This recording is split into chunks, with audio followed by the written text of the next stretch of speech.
Kenapa Megawati memilih Tri Risma hari ini sebagai Ketua Bidang Penanggulangan Bencana Baguna PDI Perjuangan?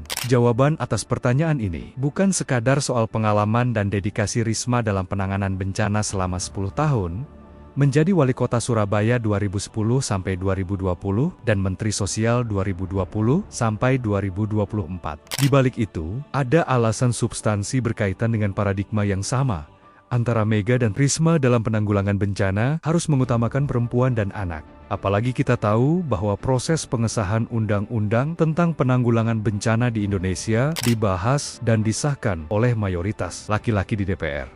Di mana jumlah perempuan di DPR itu hanya sekitar 20-21%. Tapi laki-laki jumlahnya mencapai 78-80%. Perempuanlah yang paling memahami perempuan, karena pengetahuan mereka didapatkan berasal dari pengalaman mereka. Ketika mereka korban tinggal di pengungsian, misalnya, dalam suasana tak terkendali, seringkali perempuan dan anak kesulitan mengakses makanan dan obat-obatan. Tidak hanya itu, risiko kekerasan seksual terhadap perempuan juga sering terjadi di pengungsian. Ini belum termasuk tanggung jawab ganda perempuan di pengungsian, sebagai istri dan ibu untuk anaknya.